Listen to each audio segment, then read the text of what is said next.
This is WarCry.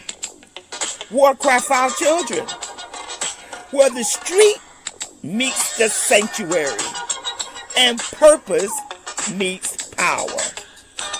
Join me, Elder M, intercessor, street evangelist, prayer warrior, advocator for justice. We stand in the gap in the streets, in the courtyards, in the schoolyards, in the church and on the block. This ain't just prayer. It's intercession. It's advocacy. We deal with real problems. Criminal justice, social justice, gun violence, social media, catfishing, human trafficking, mental illness, education disparities. We deal with it all here on WarCry. Our community has a voice. It's called WarCry. Each week, we link arms with community leaders, educators, pastors, parents calling out injustice. This is WarCry. This is not just a podcast. It's more than a moment. This is a movement. Join us. Let's give a voice to the problem and be the solution. I'm trying not to lose my head. It's like a jungle sometimes. It makes me wonder how I keep them going. WarCry. We're going to speak out for our children. Let freedom ring? No. There cannot be freedom until there's justice. WarCry, join us Mondays, 11 a.m. I'm just about to lose my mind. This is WarCry. They're trying to turn time back. But let us get out and give a voice to the problem. This is WarCry. Join us, be with us, or be gone. Don't push us. This is WarCry. Trying not to lose my head. It's like a jungle sometimes. It makes me wonder how I keep from going under. We're not going under. This is WarCry.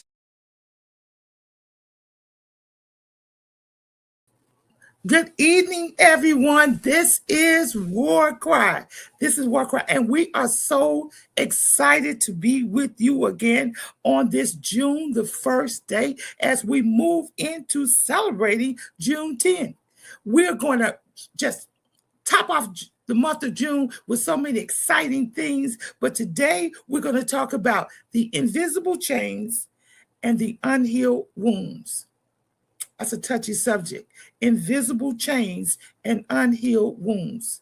As always, we invite you to share. We invite you to subscribe. This is a boots on the ground urban podcast. I was going to say radio station because, you know, I do like radio, but this is a podcast where we have a panel and we have guests and we're going to chat away. And hopefully when you leave from here, you will have gained some information. And we want you to share that information, not just with your other brothers and sisters, but we want you to share with your children. Our children need to know who they are and where they come from.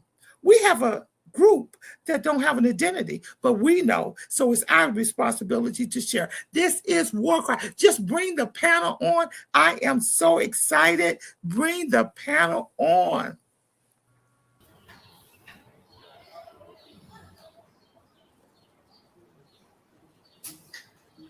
I am so excited about our guests and our panel today. I am so excited about what we're going to discuss, what we're going to talk about, because we got to put this thing in the open. You know, we can't run away from the situation. We see what the administration is doing to our people. We can only fix our problem. This is our problem, and we should have fixed it a long time ago. But now we're going to fix our problem because we're going to talk about some real conversations. So we're going to go to the first video because we want to open up our discussion. Let's go to the first video.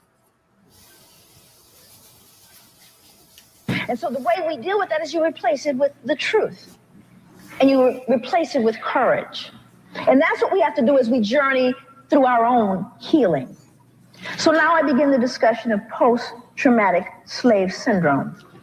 Well, let's first understand what trauma is. Now, I know you all heard about trauma, and particularly you heard about post-traumatic stress disorder after 9/11. Now, I'm going to submit to you that we knew what trauma was before 9/11.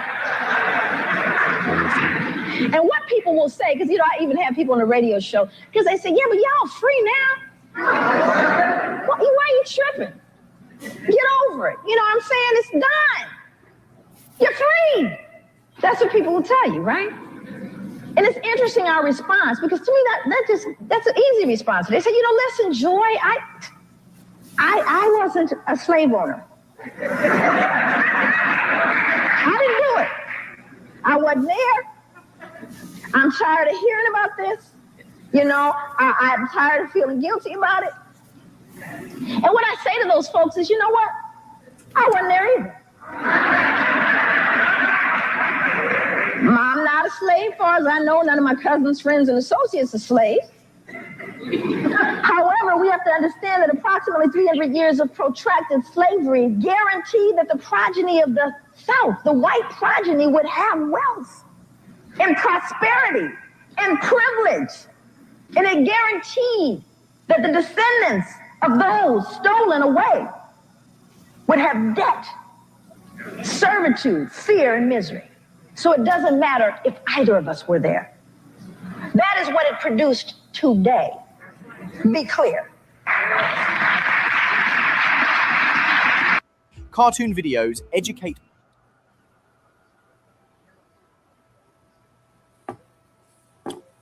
Now let's talk about this thing about traumatic trauma and invisible chains and unhealed wounds. What did you think about the video when you looked at it? What did you think about it? Anybody? Open question. What did you think about the video when you seen it? That the majority of times when we try to talk about some of the trauma that we faced throughout our generations, people of other race say, I didn't do it. Yeah. It wasn't me.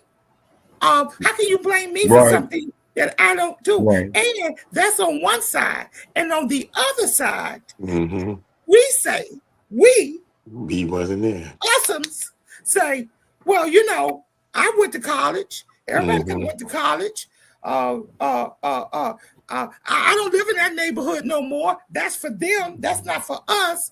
The haves versus the have-nots. So we're opening up this conversation because we need to know the real answers. Now, I see we do have our guest panelist on, and I just love her. I love her.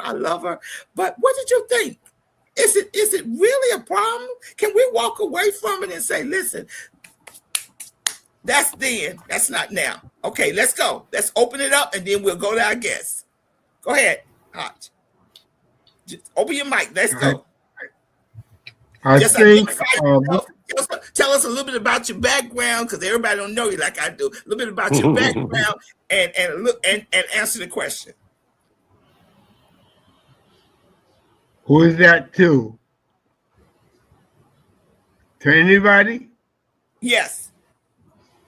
Okay. Excuse me. My name is Hodge Worley. I represent the Circular Brothers, and I am co-director of Project Harmony Incorporated. Listen, there's no way, as far as I'm concerned, that you can avoid this conversation in terms of what we're facing now, which is creeping fascism. We can't escape. They're trying to suppress our knowledge.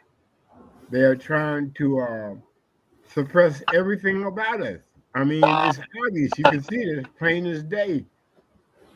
You have to be Stevie Wonder not to see this. And if you can't see, you can smell it. Because it smells real bad, as far as I'm concerned. Okay, let me come in, Hodge. Let me come in. Did we allow them to do this to us? I agree. Now say again, Elder, Did please. we allow the system to put us back in this rope-a-dope? Well, it is it's kind of scientific, Elder. It's kind of scientific. As my brother Robert would say, they stay in the lab 24/7. So they've been working. We have not necessarily been allowed. Well, okay, we have not necessarily been allowing them to do this to us, but we are kind of complacent in a way. I mean, this took quite some time for them to formulate this system from bondage to civil rights, black power, etc. They've been watching us.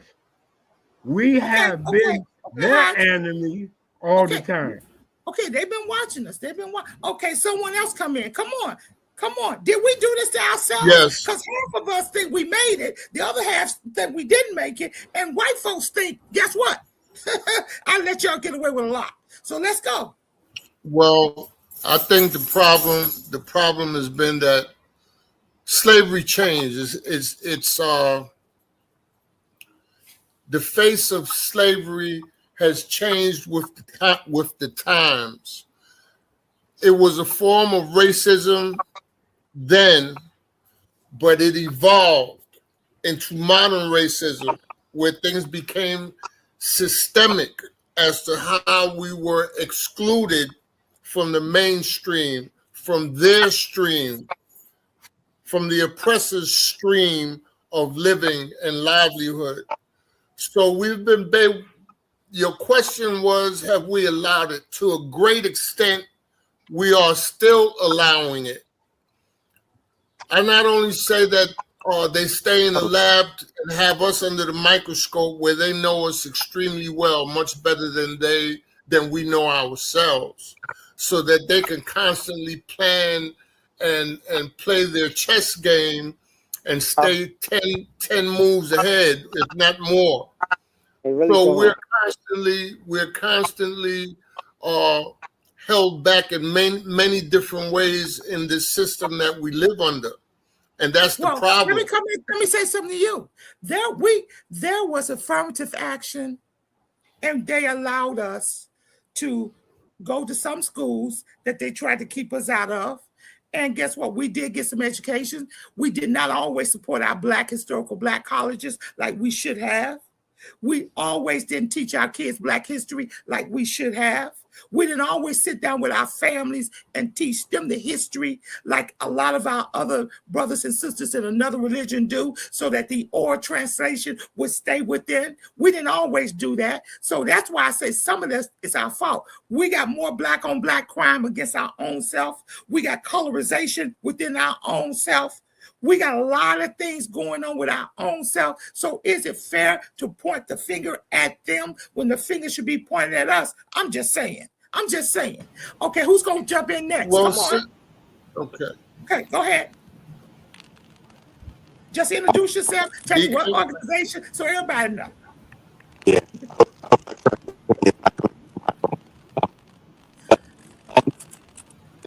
Deacon Rodney, Deacon Rodney, your mic is not working. Deacon Rodney, your mic is not working.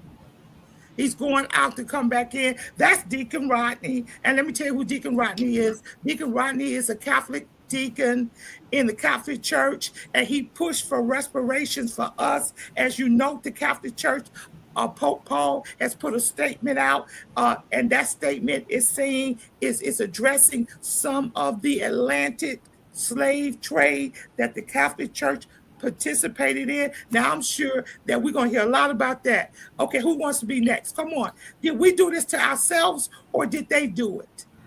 And is this trauma really trauma, or are we just finding an excuse? Minister Patton. Yeah.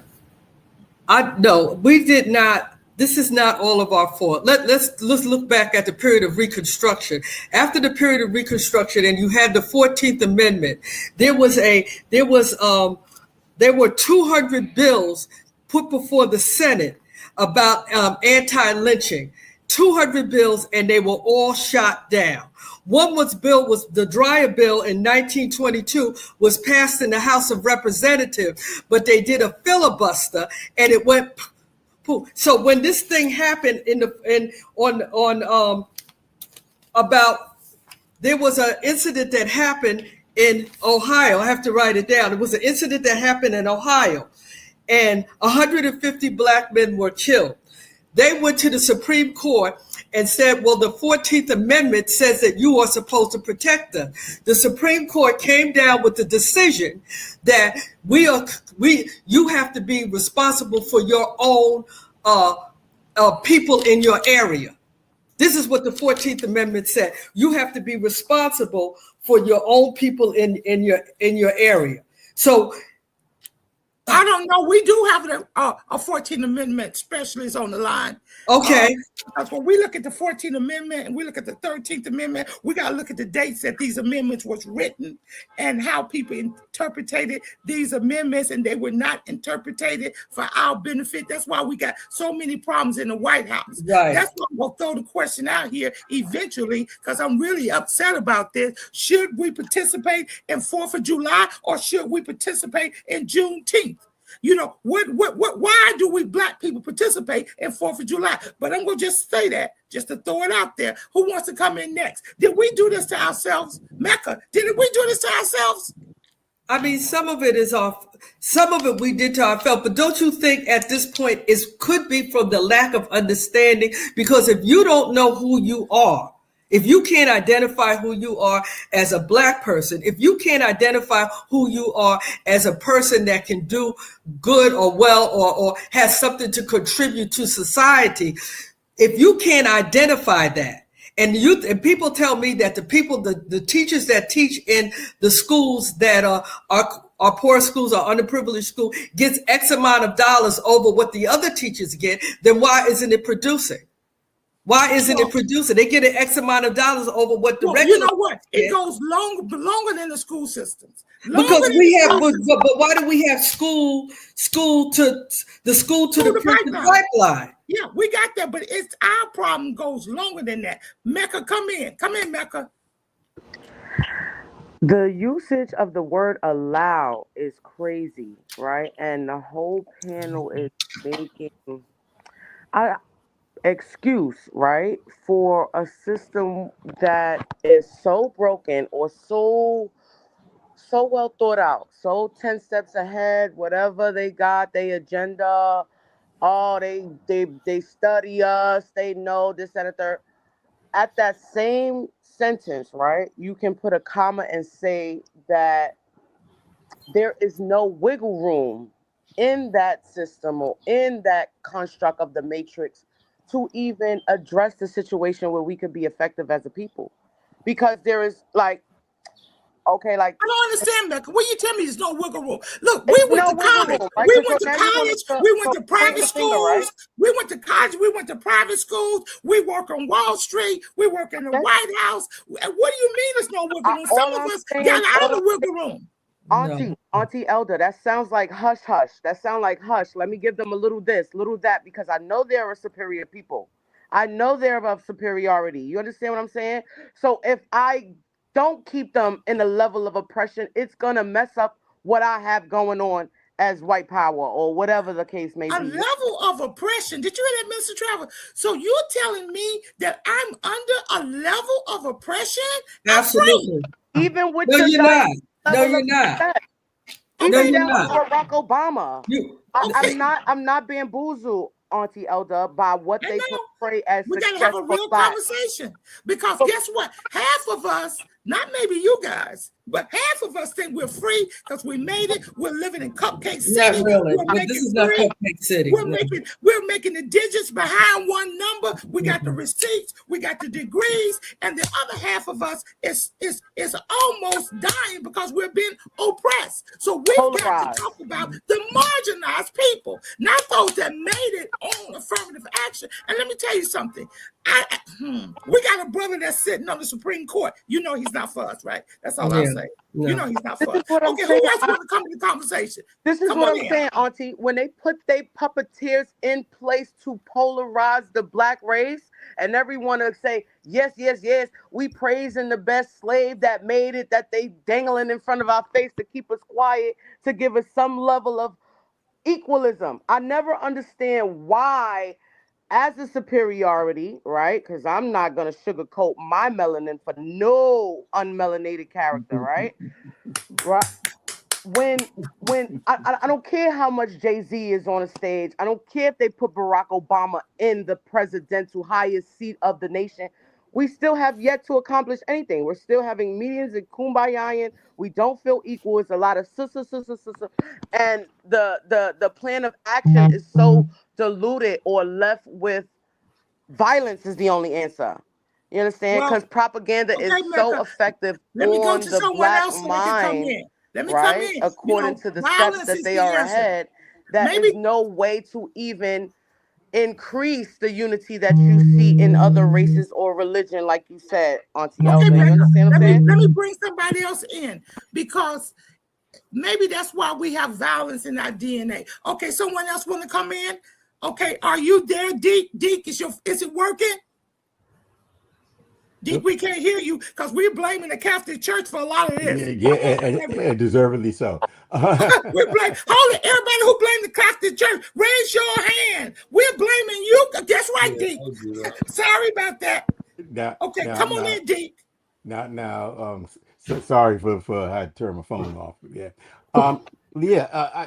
To answer the first question is it our fault? Do we do this to ourselves? Are we doing it? Both and none. You know, this is a setup. It's a battle. You know, and it's a battle from the beginning. Okay, so yeah, we're complicit in Okay, how. Deke, introduce yourself. Introduce yourself. Oh, I'm Deacon Beckford. I'm a Catholic clergyman. You know, the right kind of clergy for the Catholic Church that's married with children. Okay. Wait, hold it. I didn't even know Okay. the Catholic Church look, I didn't even know the Catholic Church had black. Yeah, man, a lot of folks didn't know that the deacons were around. Go to the Bible. The deacons were around before they were priests.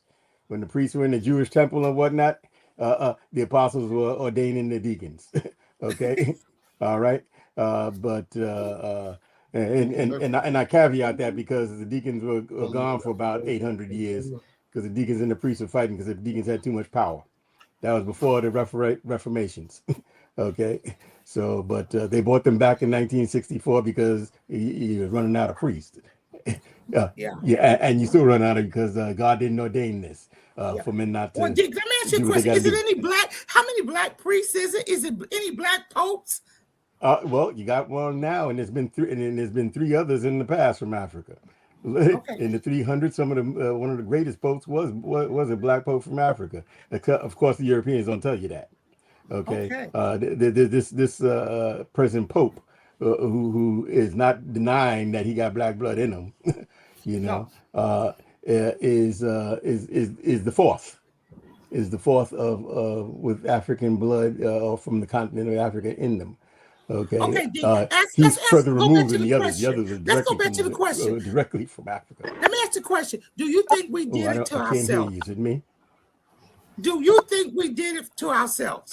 Oh Lord, Okay. All right. can you We've hear had me? yes. I can hear you, but you can't hear us. Okay, I'm going to bring our guest on.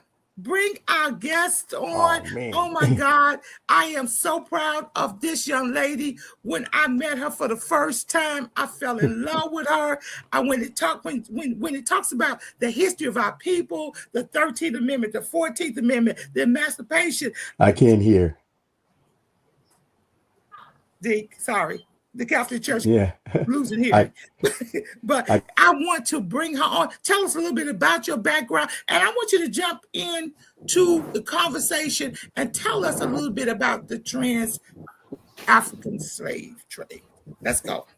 Okay, thank you. Thank you for having me. This is amazing. I love hearing this conversation. My name is Almitra. I'm from Queens, New York. See what it says on the screen. It says I'm a futurist because I'm a person that loves and studies history because I want to know where we're going. And when I watched the clip of Dr. Joy DeGruy talking about post-traumatic slave syndrome, and having this conversation with a non-melanated person about this reality of like, well, we weren't there, right, at the time that it happened. The first thing I thought of is, this thing that we keep talking about, which is slavery, and then Jim Crow, and then what happened during the civil rights era was all the construction of whiteness in this country, or so-called whiteness in this country. And I learned this concept as an adult, right? This wasn't something I learned as a child, but this is one of those things I think that needs to be taught to children, that this race thing that we live in is just a construct, right? And Mecca said the Matrix, right? And so I really want to get back to what she's talking about, right?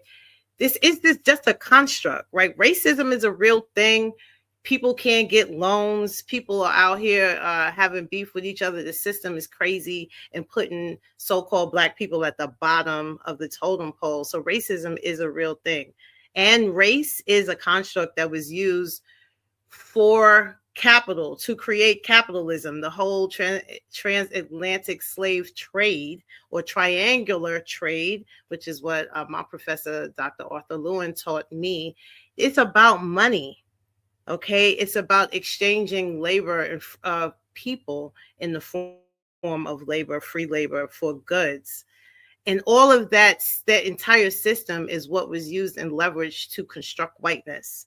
And whiteness was constructed as a way for so-called white people, melanin recessive people, to survive. Dr. Welsing taught us that. So we are up against people that are absolutely going to do everything that they can to survive out here. And how do they survive? They survive by oppressing the hell out of melanin dominant people. That is how they survive. How do they survive? They survive by doing everything in their power to center them.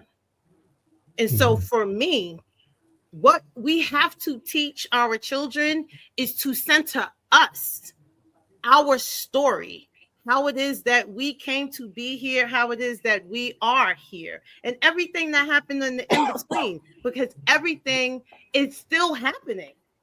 And not knowing what happened before is not going to help us in any way. And so, I hear Elder M. Let me come in with a question. People. I have a question. Okay, sure. Yes. Can Black people be racist? Absolutely.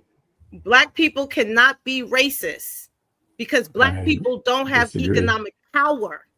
Race plus power is how you get to be racist. So the only people that's out here that can be racist are the people that can stop people from getting jobs, stop people from advancing, stop people from getting into school. So Black people that's out here being prejudiced and discriminatory and evil as hell, you not racist. You ain't got no power.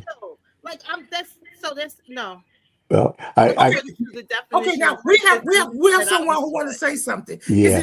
Do you agree with that statement, panel? Now I agree with her, because we don't own enough wealth to be racist. We don't have enough power to be racist. But because I do have a panel, I want the panel to come in. Do you think Black people can be racist? Come on, anyone who agrees that Black people can be racist. I need to agree nor disagree. Okay, hold it. Is it all right for the lowest? I'm gonna have Deke speak, and then Mecca, you can speak, and then we'll fall down the line. Deke, 1 minute.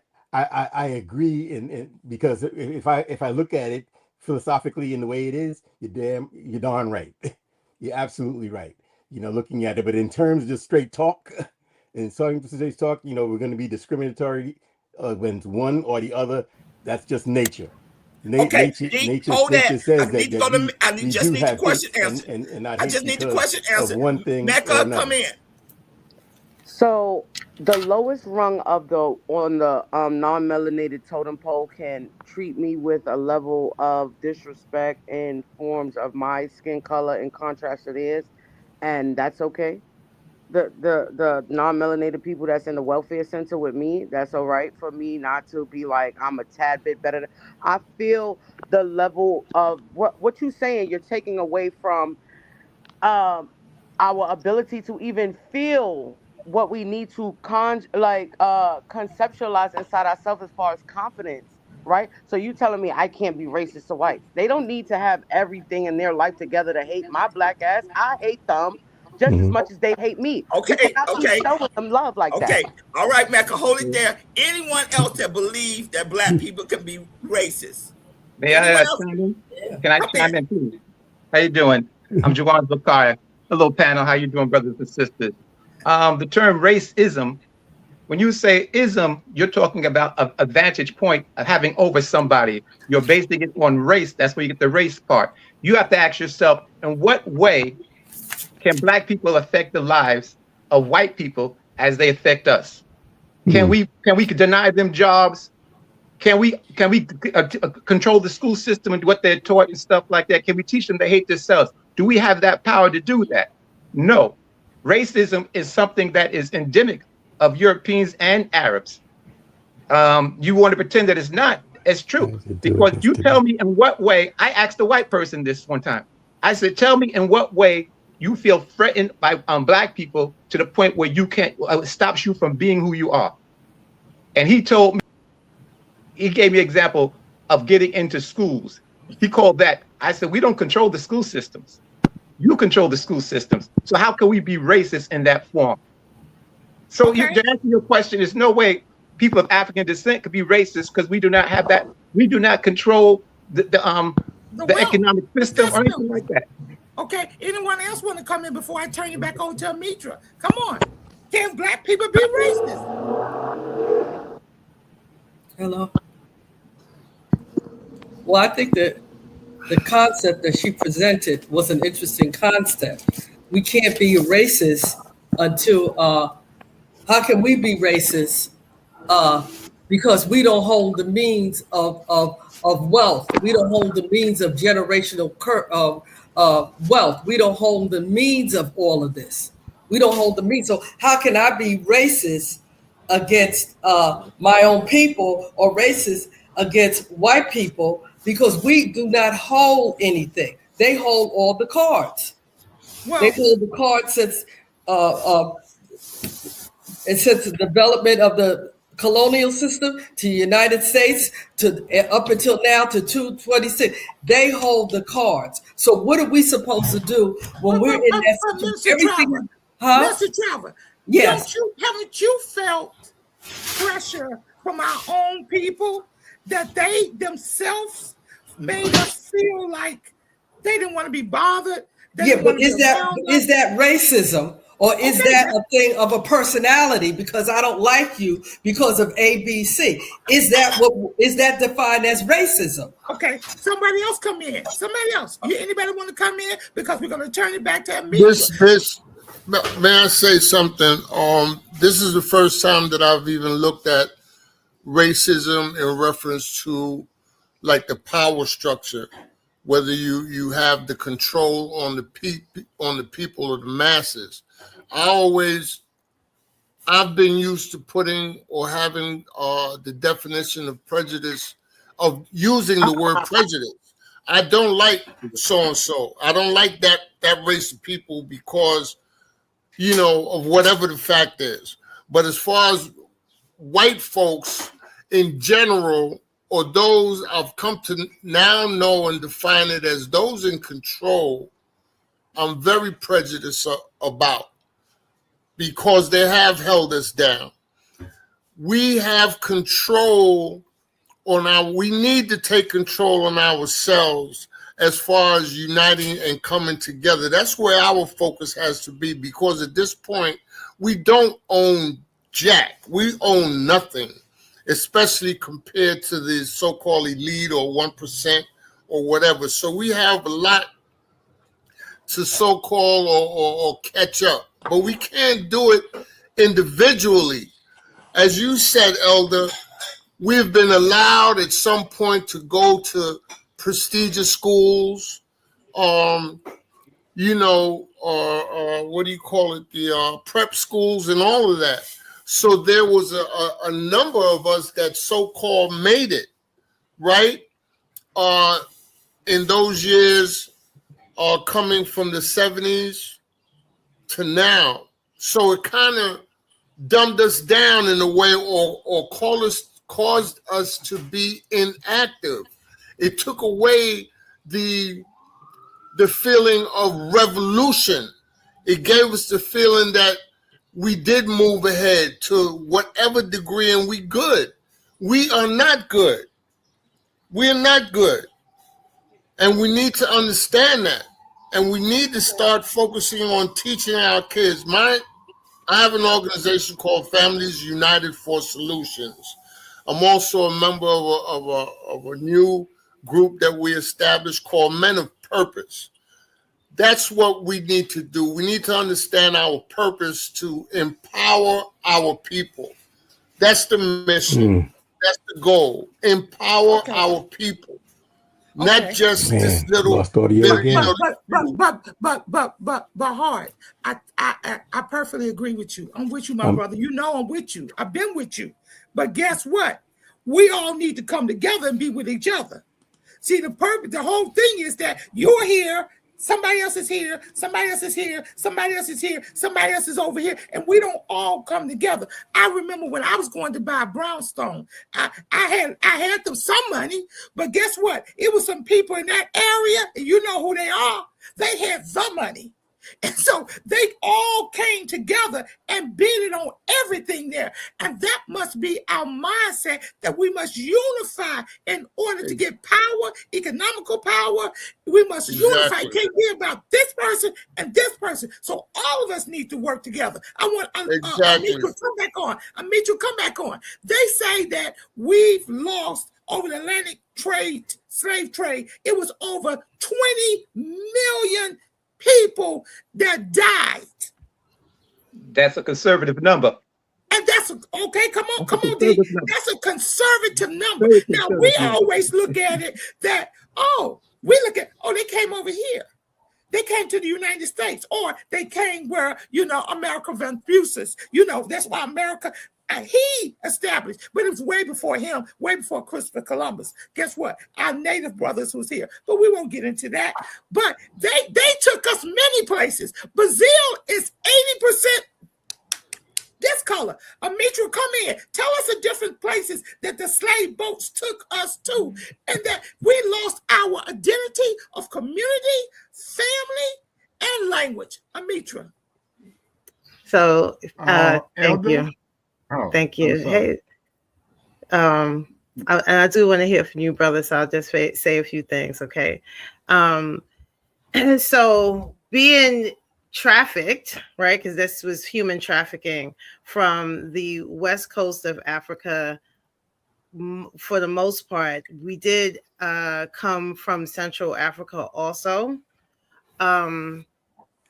Came across, and the first boat in the story landed somewhere in the Caribbean, right? And so it's no surprise that there is a tremendous amount of melanin dominant people in the Caribbean, in South America, and of course in North America. But you said something about our Native American brothers. Let's not get it twisted. That's right. It is us. It's us. It's us. It's us. It's us. It's us. It's no different type of people. We were already here. Okay. And the movement of people on the planet is how capitalism got created on this planet. It wasn't just us that was moved around. Every person of color got moved around on this planet by melanin recessive people, right? In the interest of trade, in the interest of taking people's land and taking people themselves, kidnapping people. So human trafficking and enslaving people is how capitalism got created on this planet. And North America is the epicenter. So that's what I want to say about. Okay, I want let the D come in. D, come in. Tell me about the participation of the Catholic Church and taking my brothers and sisters and throwing them in Brazil and throwing them over here in the West. Tell me about it. And what was our value? Tobacco, cotton, rice, sugar. Am I living? All of the above, the whole thing. That was all of it. Okay, exploitation is exploitation in every facet of it. It was all about all of those things in power. Okay, the Europeans came in; they were taught by us in the first place. Okay, the church was not a European church. The church, by and large, Christian church, was not all split up, and it was one, and it had nothing to do with race. It had much to do with cultures. But you see, the Europeans had that tendency. Those kings and those monarchs who the church put an imprimatur on and said, "Hey, yeah, y'all can go ahead and take whatever you want in the name of the Lord." Okay, that exploitative part of the church.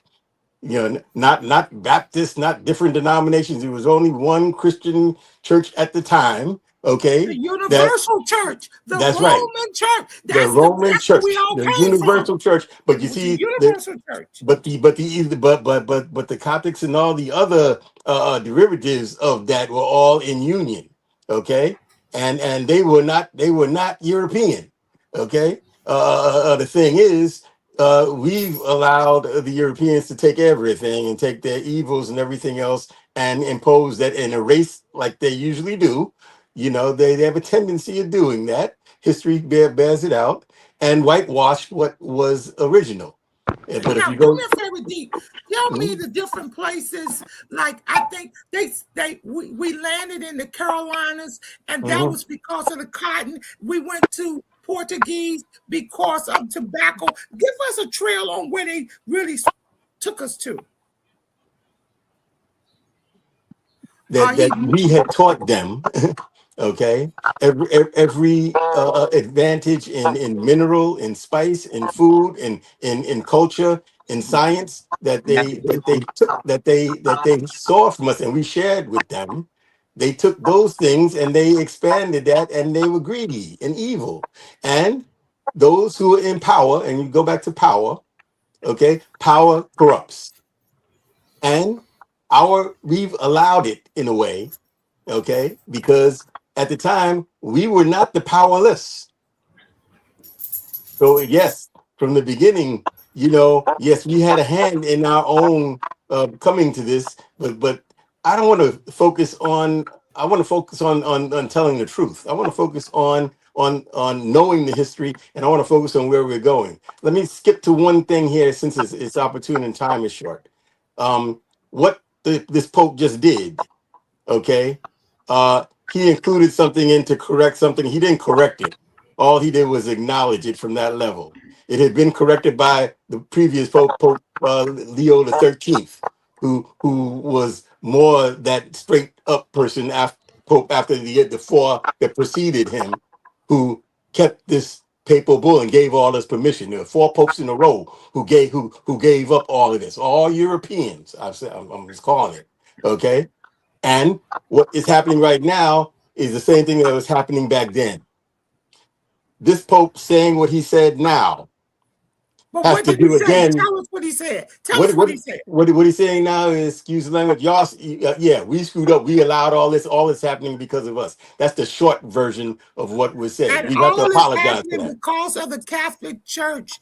Because of the power of the church. The church. No, it wasn't the Catholic Church. It was the church too. Okay, the church gave permission. Okay, it happened because the evil wanted it to happen. All right, the Portuguese and all that, they wanted all this. Okay, and they went to the Supreme Court at the time, which is the Catholic Church, to get it okay. All right, and they got it okay 4 popes in a row for hundreds of years. Okay, now what the apology here is an acknowledgement from a pope from the first time from the church saying, we did this. We okayed this. And it was because of the resources and everything that we allowed all this to happen. The human capital of the resources of slavery, this slavery was a brand new slavery. It wasn't a slavery of the time of Jesus. Okay? Slavery was around for a long time, but it wasn't around for the same evil purposes that slavery in the United States took shape and being. Okay. Okay. Deacon Rodney, I want to ask one question, and then I'm going to let Hodges come in and turn it back over. Will the statement that the Pope Leo said, will it move us closer to reparation? I want to say no. It's definitely no.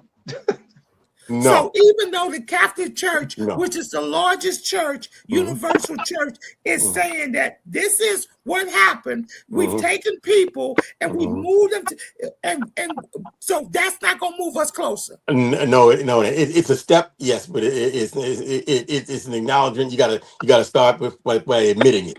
First, you admit it, but it ain't moving a damn thing closer. Okay? Because the reality is that come in. I'll come back to you. Hodges, you had something to say. Come on in, Hodges. Yes. Okay. Firstly, I want to commend you, Elder, on what you are doing. This platform is very, very important. I am a broadcaster on WHCR 90.3 FM, the voice of Harlem.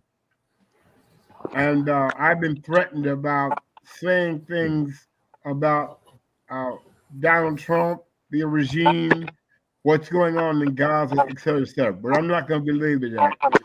I think that this is great, but I think one thing that bothers me is we are sometimes saying that the adversary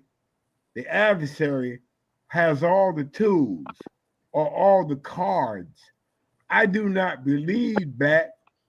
I'm a student of history, and history tells me that the people rise up time after time after time after time, and it gets stuff done. I'm also I'm a veteran of the Black Panther Party. And so I've seen what we are able to do. We might not have always gotten it right, but we were able to accomplish some things. I've seen what was done in the civil rights era, in the Black Power movement. I've seen what people like Martin Luther King, Malcolm X, Elijah Muhammad, so forth and so on, have done. So we are capable. We are capable of doing some great and wonderful things. We have to recognize that and stop giving them the power that they really don't deserve. Okay, Almitra, come in, Almitra. I need you to come in. Hodge, I want to bring Almitra in. Almitra, come in. Almitra. Okay. Almitra, I want to say something. I am so tired of coming on podcasts, on TV, or having seminars about the system that oppressed us.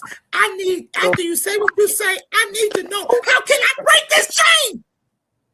What can we do to help our young people? They're dying. And I'm sorry about it.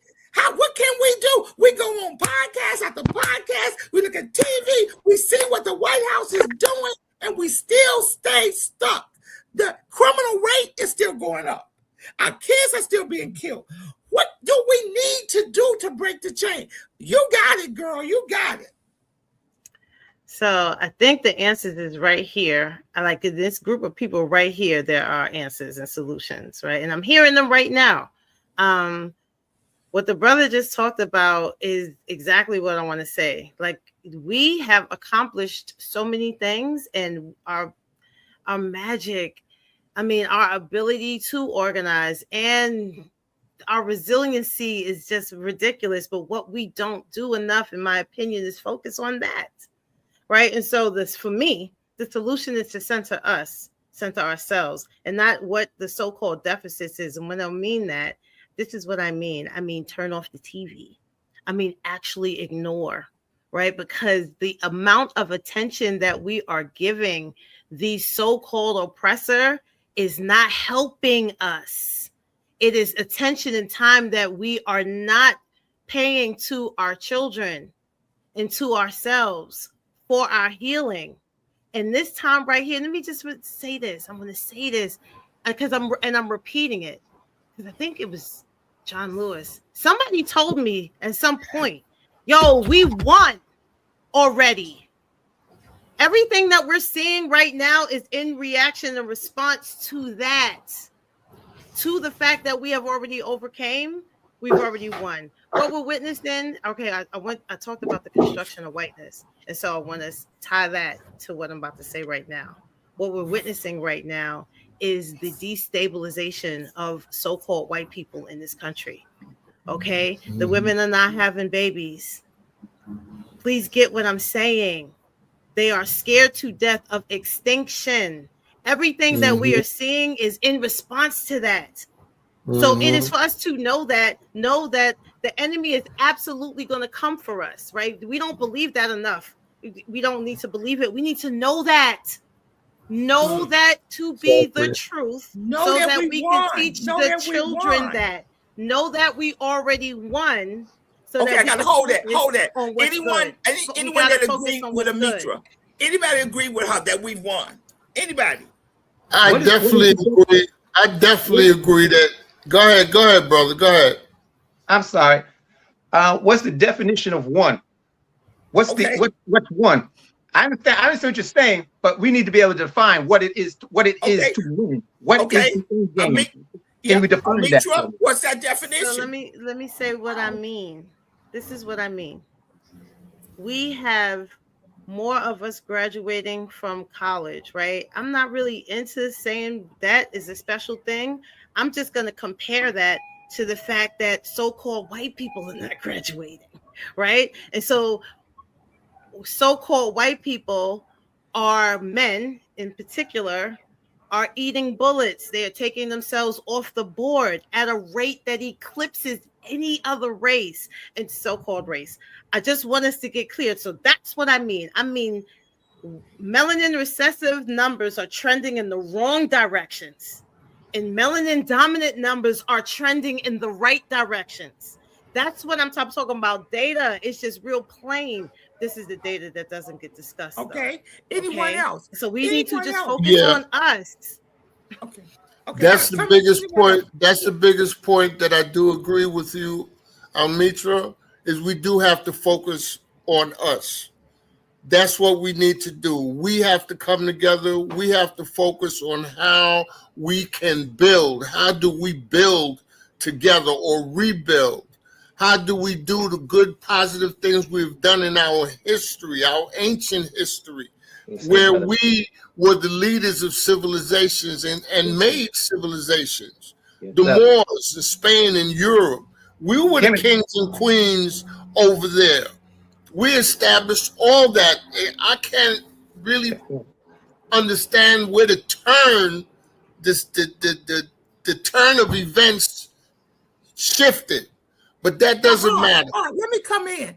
How can we get that energy generated with our young people? See, we know, but how are we going to get it? We have to start teaching them, Elder. We have to start teaching our own. Malcolm X was a very profound leader. Yes, sir. And he said it. Yes, the enemy, those that are in power, are not going to show us the way. That's been their whole thing about being on the throne. They're taking us away from ourselves, our capabilities, our knowing ourselves, everything. It's a psychological game. They created and made a spell. We are spellbound, and we have to break that spell. Okay. The first thing is, as Deacon Beth said, we have to be aware. We have to be aware. I got to bring Deacon on. I want to help me do the thing we want. Because guess what? No. Some people think we've lost the battle. I don't think we've won or lost, but I think you mentioned thing is a battle. What we're going through is a backlash, because the realities, as the sister said, the realities is that self-preservation in terms of those whose numbers are going down, whose influence is going down, where righteousness has moved in some places and we've won some battles, and we were on trajectory to continue that, and things have been put in place to, that battle's over. Now there's another war going on. And the war going on now is we've got we haven't won. We've won advances, and we've been able to educate ourselves because they went out of their way to make sure we weren't educated enough to figure it out. And once we had that, it's hard to take that back unless they go to battle to keep us stupid. And one way is to make sure our kids don't know. One way is to make sure we don't have institutions. One way is to make sure that there's nowhere for us to impart that information other than our family. But if you're talking about second and third generation of us that were lost in between, I would say the 50s, 60s and here, okay, they've already done major battle damage to us because our kids don't even want to learn about this right now because how do we're having a hard time getting to them to teach them. Where do we teach them from? We were on our way. We had it going on. Find me an African Ghanaian drumming class or cultural class somewhere in the cities now. Where we have about, and I'm 74, but we had them years back. We were educating ourselves, and the institutions around us were educating us about us. And our churches were educating us about us. Our bosses were educating us about us. And all of those things have been diminished down so that we can't even teach each other because we have to set up that institution to teach ourselves. And I want to jump in, then I want someone else, especially in the South. A lot of the Southern schools was named like from Harriet Tubman, Malcolm X, Marcus Garvey. So when you went to those schools, you felt a sense of Black history just by going into those schools. Now they're changing the names. They're not even teaching even who the school. They're changing the names in the South. I just want to say that. So you don't even go to Black schools about that demonstrated unspeakable things in accordance to our history. So we got to get back to the Blackness of who we are and teach our kids. Okay, anyone else want to come in? Who think we won? Do we think we won? No.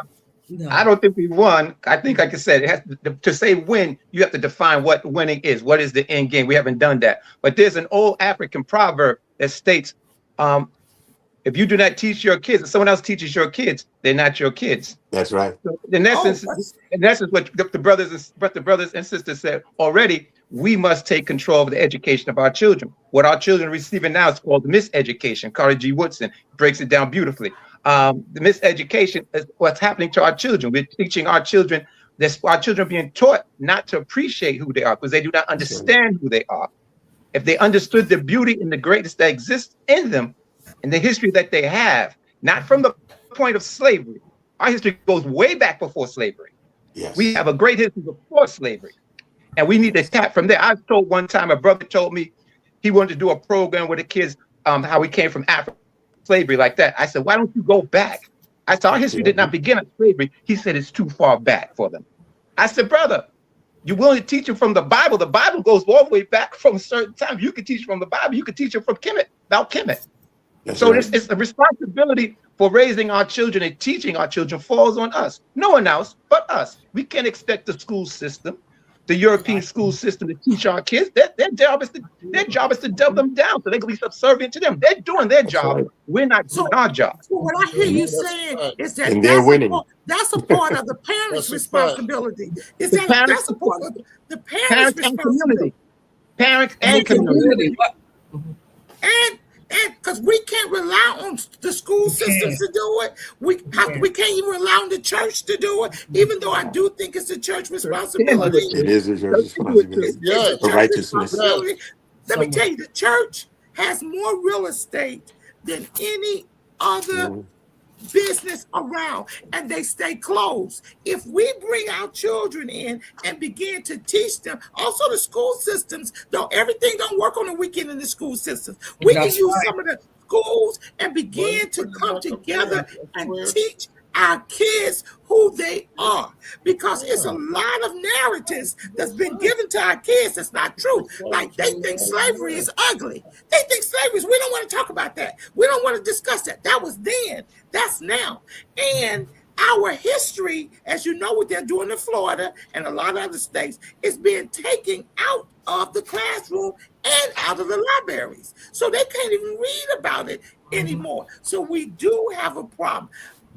Almitra, come back on. I think one solution you came with, Almitra, was that we have won. Now, I agree with you. Maybe we haven't a lot. We've not have won everything, but we have made some leadways and accomplishments, and we need to make more. But we're not unified. Mecca, have you been listening in? I want to give you an opportunity before I bring, because I know you're gonna fire it up. You and Mr. Trevor gonna fire it up. Come on, Mecca. Really quickly, the message is so outdated.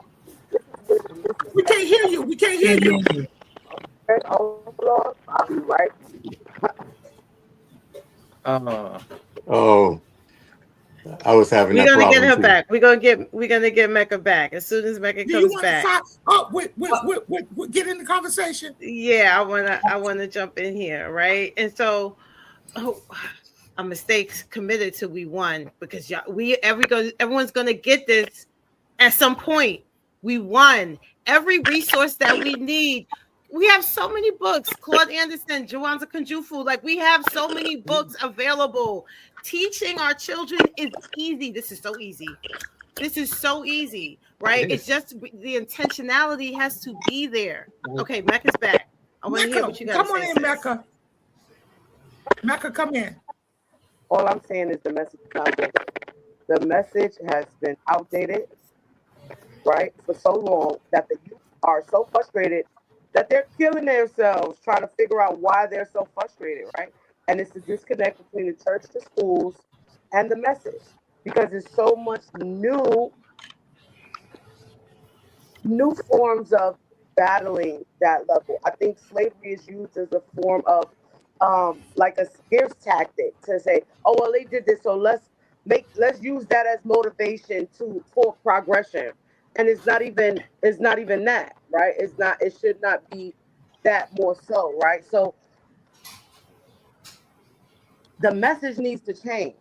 That's all. I wish I had the more words to like elaborate on that, but the message is what's outdated. There's not even textbooks in the schools. My kids go to school every day. I had a English history go.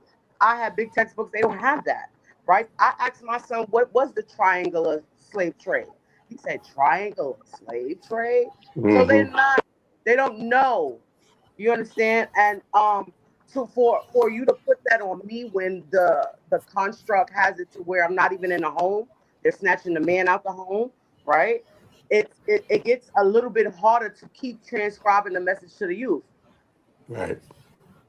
Along with the propaganda that is so heavily publicized, not even on TV, but just to keep it to where there is no unity amongst whatever melanated race or wherever we trying to get, that is just keeping us more focused on separation than how do we get together, right? Because the propaganda is so effective by the oppressor that it's like,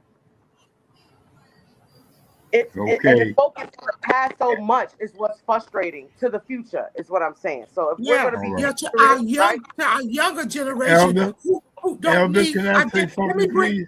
I got to bring Minister Patton in because she hasn't said. Okay, all right. I'd like to say something after her. She's a no justice, no peace type of person. Go ahead, no justice, no peace. No peace. The issue is that, I've been an educator and an administrator for quite some while. I've seen our children be successful. I've seen them fail. I'm more concerned about our children that are failing. Why is it? I just remembered, why don't we take this to the street? We have all of these wonderful organizations here. Why can't we get together once a month, close the whole street down, have the kids in the street, get the books, have a reading section, have a poetry section, have a hip hop section, close the place down, let them come into the community, let them come out in the streets, and let's show them who we are. All these let's come together at Baisley Park. Let's do it. It could be a park, but I was going to shut down the streets where people are inconvenienced and they can take their kids out, get out their car and say, what in the world is going on? No, I think we need to take it to a park because I might be able to get a permit at the park, not the street. Go back. Coach, I can take. Go back. Go back. We're Amen. better together. I got to Can I- Okay, Almitra, come in, Almitra. You can see we're radical. We want solutions. We want answers. Almitra, come Okay. on. Elder, Yes. Elder, can I give what I think is a possible solution? Yes. We've been talking about education. Education is near and dear to my heart. Brother Jawanza, I think you probably will remember this. Do you come from Brooklyn? I'm from Queens, but I know about Brooklyn. All right, all right. So right. in Dougal, you know about Uhuru Sasasuli. Do you know of that? Uhuru Sasasuli? I know about the It East. was an I don't know about armory. that. Say again, brother. I said I heard about the East, but I'm not With familiar the with East. that one. Okay, all right. The East. And and when I was in the party, we taught the Cubs. We had political education. Yes, sir. When I was in the Black United Front, we taught the Cubs. We had political education. Yes, sir. And it worked. It worked. Why we dropped it, I'm not quite sure. But I have seen some genius talent come out of some of them young brothers and sisters. We got the solution. We just got to do it. Yes, sir. And stop getting in gotta our do own it. way. We Yes, got sir. the solution. We got to do. I want to turn back to Alicia, but it's a brother on here that have not spoke. Brother Mark. Come on, Mark. Come on, Mark. I need to hear from you. This is the voice we need to hear from. We are a community. Mark, come on. Can't hear you, Mark. You're Muted, muted. Mark. I think you're muted. You're not speaking. Yeah, you're muted. There you go. There you go. Okay. Hear me? Peace and Yes, blessings sir. for allowing me to come on. But I come out of, I'm a Garveyite. My grandparents came to this country and they were part of the Universal Association. And I've also been part of the Harlem Liberation School. First and foremost, many of our pastors and preachers are not from a liberation theology. And so our kids are, and we need to make sure that Malcolm X said the future is here, and we're failing to prepare our kids for the future. Those who knows their past and understand how the past is interconnected to their future won't seek to destroy themselves. We talk about reparations, and when we talk about reparations, the ancestors had already paid the price. And a lot of people put too much faith into the Democratic Party, but Biden had an opportunity and whatnot. And May 19th of 2024, there was a reparations convention, which was with our brother Shabazz Zulu and also Cornel West. Did the Biden administration send a delegation there? No, they did not, and whatnot. And so they're playing this game with reparations and whatnot. And America has given reparations to every other ethnic group except for us.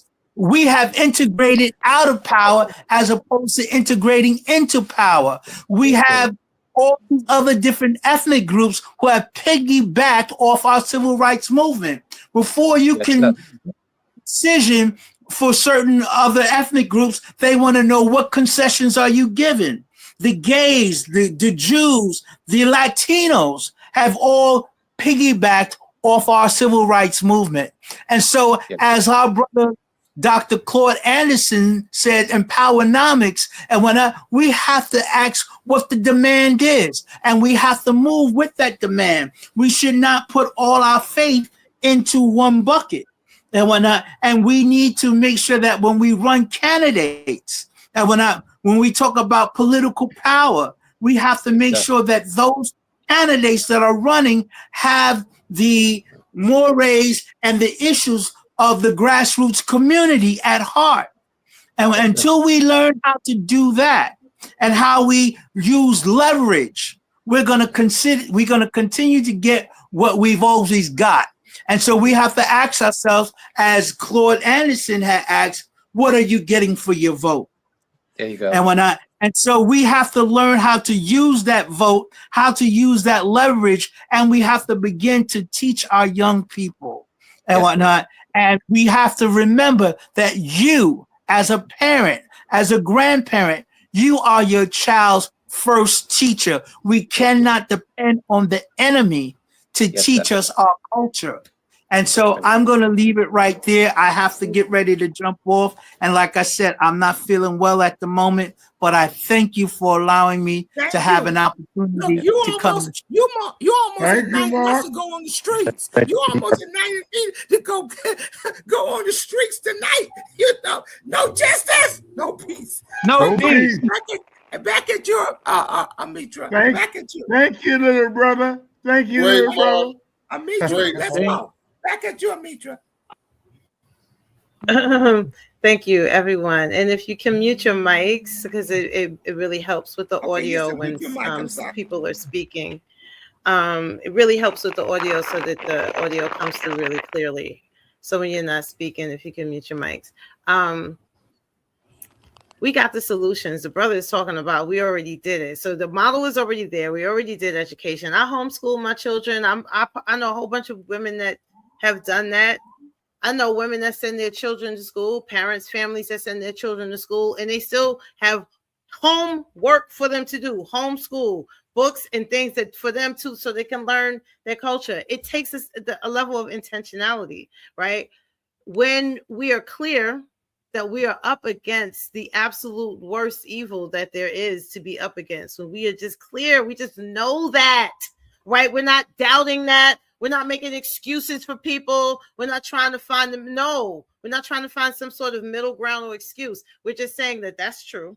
And so therefore we have to do this. We have to prepare our children, right? Because they have to be the ones that continue what it is that we are doing and bring in the technology. So when Mecca was saying that the message is outdated, sis, I'm like, yep, because if the children are not saying the message, then the message is outdated because they got the current patois. So if they are not included in the conversation, if we are so scared of them, so scared of the technology, we don't know how to communicate, that's not going to work. We need to bridge whatever those gaps are and make sure that the children in our lives, that we are sharing information with them and we are listening. All right. So the challenge a lot of times is that the trauma of everything has us just going and not always listening. And so when we start really listening, and the distraction, the trauma and the distractions create trauma, first of all, right? And distract you from healing yourself. So it keeps you in a perpetual state of being traumatized. What we can say is we have to get to a place to realize that we've won. And because we have won and made advantages, that now the opposition is coming to push us back. The other thing I guess we can say is that each of us should know how to reach somebody and some young person and begin to pour out. If we can't even get our groups, our churches, our schools, we need to volunteer and be with our young people in a place to start unpeeling back that which has been poured in them, which is not always right. And if we don't know our history, we will never know our future. Is that some of the things that you're saying, Almitra? That is exactly what I am saying. So when you going to call us together? When you going to galvanize a group of us and we can take this thing? Because it's too many of us that's been segregated. You know, this group over here, this group over here. We need unity. It's not about me. It's not about you. It's about the future of our children. And that's what we got to keep from. And we got to listen to them. They know. They know some stuff. So we got to listen. Now the other we got to listen to them, and we got to share the story with them that we are unified. And we are unified. Now we have to share the story with them on how it is that we are working together. We got They have 5 to minutes, see it. and I want to post this question: should we celebrate July the 4th, or should we be celebrating Juneteenth? What? Which one should we be celebrating? Okay, Hodge, which one should we be celebrating? I can't hear you. Mecca, which one should we be celebrating? You're muted, Haja. I don't think there's no cause for any celebration of peace. I don't So want to from celebrate Juneteenth, you don't think we should celebrate Juneteenth? Can you hear me? Can you hear me? Yes, Hodge. I think we have the option of doing either one or either or. We are planning. We have a community garden here on 122nd Street in Harlem. But why should we celebrate? Why should we celebrate July the 4th? We wasn't even free. July 4th, for one thing, it's the 250th anniversary. Okay. Okay. And I'm not a MAGA. Hear me out. I'm not a MAGA or anything like that. But I believe we have sacrificed too much blood, sweat, and treasure to let this thing go by. Okay. Without response. So we're going to have a counter. Someone else. Somebody else. I know you're passionate. I know you was in the Army, but we need to let us move. Should we celebrate Juneteenth or 4th of July? Okay, Anyone? all right. I'm getting ready to answer your question. Okay. I said both. We're going to have a counter. We're going to have. Let me finish. We're going to have a counter celebration in our garden. Time is ticking down. Time is ticking down. You got for the next program. Okay. For the next program. Okay. Anyone else? Problem. Okay. Anyone else? Should we celebrate 4th of July or Juneteenth? Mark should answer that. He's on the Juneteenth committee. Mark, where are you? Okay. I think he had to get off, right? I think he had while to go. Mark is there, Deacon Deke, should we celebrate Juneteenth or 4th of July? Juneteenth. Okay. Absolutely. Mr. Patton, Juneteenth or 4th of July? Juneteenth only. Only, because do you know that when the United States, America broke away from Britain, we were still enslaved. I think it was what year was that? Somebody recall that year? We were still enslaved. Okay, yes. We were still enslaved. So it wasn't just about Texas. We got our freedom. We did not get our freedom then. Okay, Mecca, your last words, closing word. Should we celebrate Juneteenth or 4th of July? Not Mecca. I'm sorry, Almitra. Juneteenth or 4th of July, and you have the closing words to the show. All right. So on Juneteenth, we should celebrate and we should educate. Okay. We should celebrate by educating on Juneteenth and every day until the 4th of July. And we should rename the 4th of July Frederick Douglass Day. And we should play his speech and teach his speech on that day. So you hear me? So it's about 2 weeks. So we start on Juneteenth. I like that. Teach children every day about what was happening in the country from the time of the 4th of July, which is 1776. We can start there, right? Yeah. Why not? Right? And to 1860, whenever it was that Juneteenth was, right? Just so much to cover in that time. So this is not an either or. This is a daily celebration from Juneteenth to the 4th of July. And the 4th of July is no longer Independence Day. Or maybe it is for somebody. But for us, it is Frederick Douglass Day, and we play his speech and we teach his speech. How about that? Let's be completely out of the box. Let us all make a vow to take a child and to educate not just one child but a group of children, and tell them about the victories that we had. We won, and may the Lord continue to bless you and keep you as we move from this show. But we will take our marching orders, and we'll be back in 2 weeks. Thank you, panel. This is WarCry. Boots on the ground. We had a great conversation. Thank you. God bless you. Everybody, just clap. Let's clap. Boots on the God ground. bless. Boots on the ground. Boots on the Boots ground. on the ground. 10 toes down. And we're better Boots together. on the ground. 100%. We got our marching orders, and let's follow our orders. Okay, we're gonna do it, Almitra. We're gonna do it, and when we come back, we're gonna show the impact. And the next show, I want to bring young people on, so we can educate them. I want to bring young people on. We had a youth summit. I want another one. I want you to come on, Almitra. I want everybody to come on, because we've got to do this thing. And guess what? We got to do it now. That's right. Amen. I'll see you later. God bless you. God bless. Amen. God bless.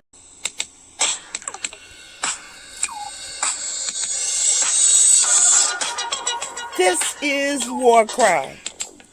WarCry for our children, where the street meets the sanctuary and purpose meets power.